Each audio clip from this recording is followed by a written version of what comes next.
This is Edward October, host of OctoberPod on YouTube. Hear that jingle jingle? It could be Kris Kringle, or a home invader looking for an open window, a jilted lover looking for revenge, or a disgruntled coworker hoping to spike your eggnog with arsenic. The girls of our true crime podcast are always on Santa's nice list, but the crimes they discuss are very naughty indeed. Listener discretion is advised.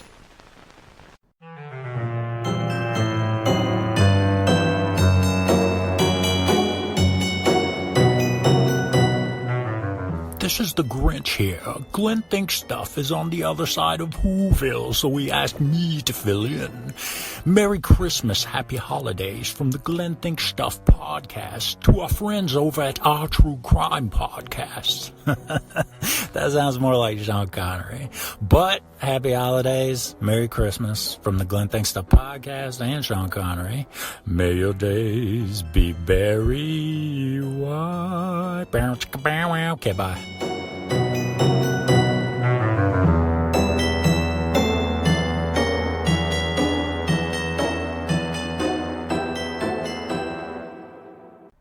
Jen from our True Crime podcast chooses OctoberPod for her spook show thrills. I always stream OctoberPod. I find the story so very dark and chilling, and I love the found footage. Like Jen, choose OctoberPod on YouTube. OctoberPod, retro horror for bold individualists.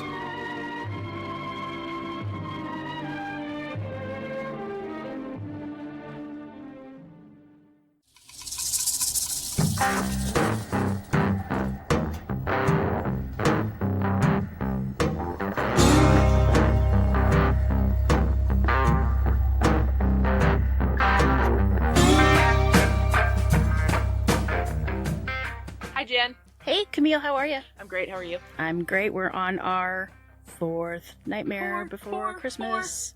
Oh, and I hope everybody's having fun listening to death and mayhem and murder right before Christmas. right before Christmas.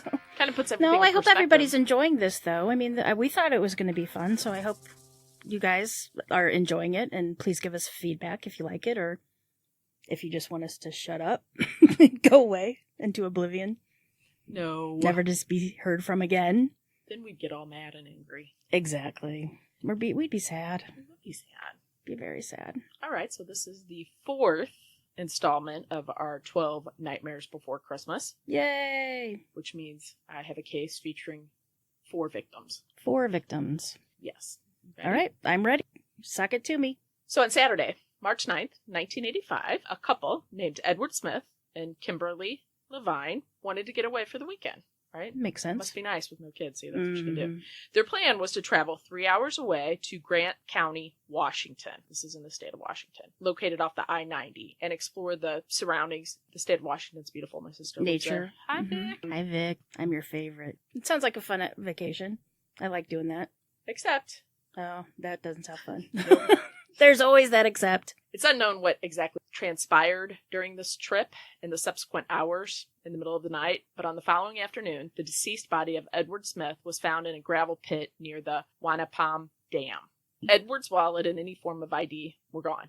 They weren't with his body. His hands had been bound behind his back, and he had been killed by having his throat slashed. Oh, Kimberly, however, was nowhere to be found. totally gone. She was nowhere to be found.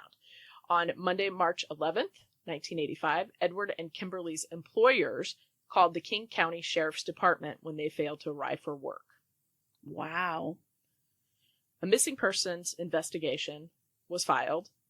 It was 2 weeks later that an abandoned vehicle was found 10 miles away from where Edward's body was located. The car matched the description of the vehicle that they were looking for and was in fact Edward's. The authorities were on high alert, trying to figure out what was going on, especially to locate Kimberly. Right. So she was still missing during this She was whole still time. missing. They did, however, manage to get and lift a single fingerprint off the vehicle that was neither Edward's or Kimberly's. And not like the gas station attendant or anything like that. 5 months later, in August of 1985, Kimberly's skeletal remains were discovered 2 miles away from where Edward was found. 4 years later, in 1989, the single fingerprint found on Edward's car was matched with a truck driver named Billy Ray Ballard Jr. That's a country western song right there. Sure is. He had been serving time on a separate charge in Wyoming State Penitentiary. With the fingerprint belonging to him, he was extradited to Washington State and pled guilty to the murder of Edward Smith and Kimberly Levine. But do you think the story ends there? No, I don't think so, because we're on 4 days of Nightmare Before Christmas. That is correct. Thank you. The month of August 1985 grew even more disturbing as time went on. 27-year-old Stephen Harkins and his 42-year-old girlfriend, you go Ruth Cooper, Ruth, they were living in Tacoma, Washington. The employees, they were both employees at a vocational school, decided to go to Tule Lake in Pierce County, Washington. To where? Tule. Tule? T-U-L-E. Oh, Tule. Tule. Tule Lake in Pierce County, Washington, with their dog Yay. for a weekend camping trip. Mm-hmm. They told friends and family that they had planned to be home by Sunday night, but when they didn't show up for their job on Monday, employees and family members grew increasingly concerned. It's always the employers that find out these people are When missing. you live on your own, though, you know what I mean? Like, I know. Right? Yeah. 4 days later, on Wednesday, August 14th, 1985, hikers strolling through a forest in South Pierce County stumbled upon the body of Stephen Harking. He was found in his sleeping bag and murdered by a single gunshot wound to the head. His dog was discovered nearby, also shot. Poor baby. So, with him being in a sleeping bag, it's pretty much guesstimated that he was shot when he was sleeping. Right. Never saw it coming, which I guess really is a blessing. Yeah, I would think so. But similar to Kimberly Levine, Ruth Cooper is nowhere to be found. Can't be located again. 2 months later, in October 1985, a purse, dismembered skull, and skeletal remains were found and were, in fact, Ruth's. The dental records proved it was, in fact, Ruth Cooper. There had been a tube sock wrapped around her neck, indicating strangulation, but the cause of death was determined to be by a gunshot wound to her abdomen. So they tried to strangle her, I guess, and then shot her? Strangulation's hard. So these murders have since become known as the tube sock killings. I didn't know that, and I said sock it to me at the very beginning. Oh my god, I'm psychic. Call 1-900. Talk to Jen. $3.99 a minute. First 5 minutes free.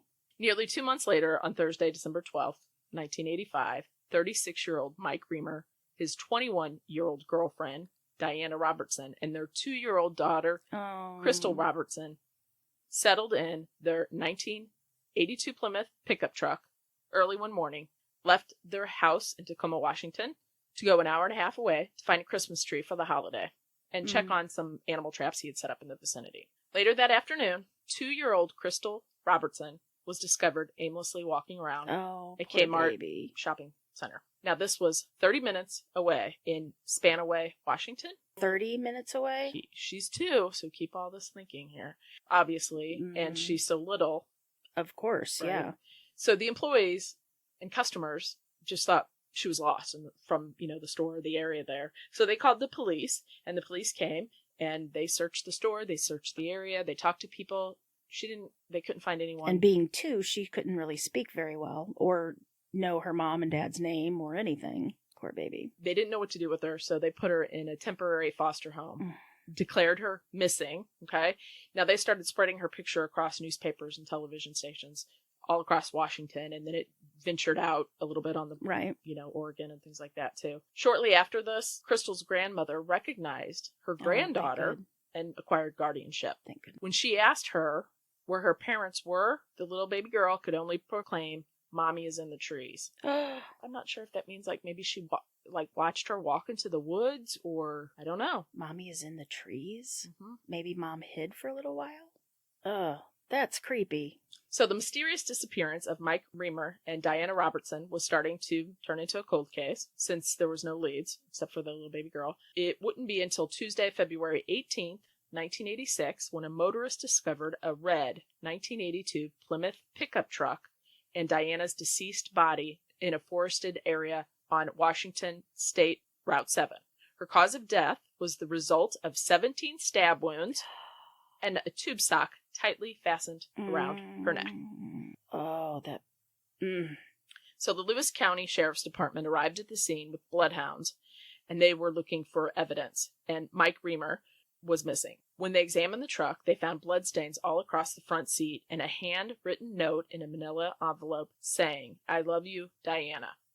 Diana's mother believed the handwriting matched Mike's, but a conclusive answer couldn't be given on if it was or was not his handwriting. Due to these rather bizarre findings, the law enforcement started to speculate that maybe Mike was the prime suspect and maybe he was the perpetrator behind the other deaths of Stephen Harkins and Ruth Cooper's murder. And he killed his girlfriend. Oh, wow. So Mike Reamer became the prime suspect for decades. People are believing this. Right. He had a history of domestic abuse. Prior to Diana's murder, he had physically assaulted her several times, one of which resulted in his arrest on October 19th, 1985. However, he and Diana were working at it and getting back together. They were trying to make their relationship work. He worked as a roofer in Seattle, as well as an animal trapper. He was quite good at being outdoors and knowing how to survive. Right. Since his girlfriend was found with a tube sock around her neck, just as Ruth Cooper, and no sign of his skeletal remains, this only substantiated the law enforcement's theory that he was the perpetrator. Right. But in March of 2011, Mike was eliminated as a suspect when hikers uncovered a partial skull belonging to him a mile away from where Diana's body was found. wow. Any theories? You thinking anything? You seeing a pattern here? How did the little girl get to the Kmart shopping? I think it was the truck driver picked her up, didn't want to kill her, And just dropped and her off? dropped her off somewhere. All right, so here's some thoughts. Mm-hmm.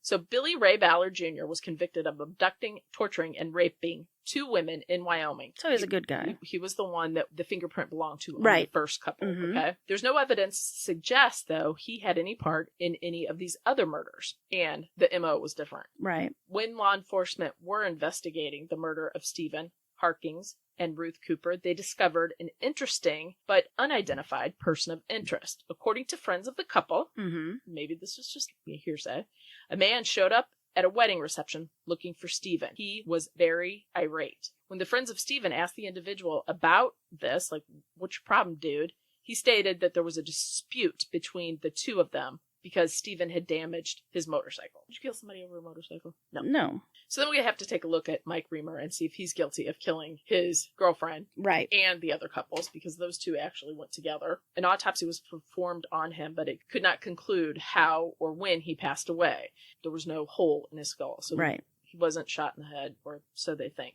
So it's possible he could have murdered Diana, then took the little girl to Kmart, Right. dropped her off, which is weird, and then drove back to maybe bury her or be with her, and then killed himself, like a He murder-suicide could have thing. hid the body in the tree, but it's pretty hard to lift a body by yourself, much less up over your head. So let's take a gander at this Mike Reamer and see if he's Okay. guilty of killing not only his girlfriend but the other couple, which I think is highly not likely. You don't think it's likely? No. An autopsy could not be performed on him, so they could not conclude how he died or when he died. They did rule out a gunshot wound to the head. Now, why couldn't an autopsy be It done? was just a skull was found. Oh, yeah. So he could have possibly killed his girlfriend, then taken their child to Kmart, drop her off, which I don't really find very feasible either, because that's your child, you know, and then go back and maybe bury her. But that's highly unlikely, I believe. Right. So another theory floating around out there is that this is an unidentified serial killer that killed these two couples. Possibly. The theory is because the murders were committed in such a short amount of time span and very close proximity to each other in similar fashion. The tube sock around the victims' necks and being separated from their male counterpart Right. tends to lead more credence, I guess, to Right. it. Despite all of this, there's been no solid leads. Hasn't been any information about it since 2011. No more murders. And that's it. The case has gone cold. Cold case. Wow. Well, so it's obvious the one, Bobby, the country western song, it's obvious that he killed the first couple, and then there's somebody totally different with the second one. Don't you think? Well, there's 3 couples. Well, the first couple Were found to be him. were found, right. Mhm. And then the there was 2 more second, couples. right, the other two were, The other 2 had the tube sock around Right. the neck. Wow. So when I was researching this, and we'll talk about this for a second, I stumbled upon a Reddit. Gotta love me some Reddit. I love Reddit. And it started talking about couples and like the type of killer that would target a couple, because usually they don't. Right. Because of the man. And that, the one was killed immediately when he was sleeping. Right. And then took the girl Of course, you would somewhere. take the biggest threat out first. Right. But then it goes into like the state of what the killer was thinking. A power move, obviously, right? Like, I'm going to knock out the guy versus just targeting a female by herself, Right. which would be easier or less likely to have something go wrong, I guess. Right. So it just had me thinking, that's all, Interesting. about a killer. You know what I mean? Like, what kind of killer would purposely take out the male, target a couple, take out the male, then take the female away from the scene? Right. And like, But the last two were together, right? There were Mm-mm. 4 couples. Oh, okay. there I were got 6 people confused. total, but Right. four that have not been solved. Gotcha. And both of them, the females were taken away from the male, where the male was found. And because of them not being located by each other and time passing, it's kind of hard to say what happened, where they were. Right, because all just skeletal remains. You would think, though, if you knew somebody was, and this is just me using my common sense, but if a couple is missing and you find a body that's maybe 2 miles away from the crime scene, wouldn't you check a huge parameter around that crime scene to look for a body? So I wonder if the body was moved and then moved back. Well, we're taken. Maybe somebody lives there. Close Maybe to they it. have a cabin up there, and they. Could be. So anyway, that's my case number 4, Wow. Jen. Number 4, 4 Nightmares Before Christmas.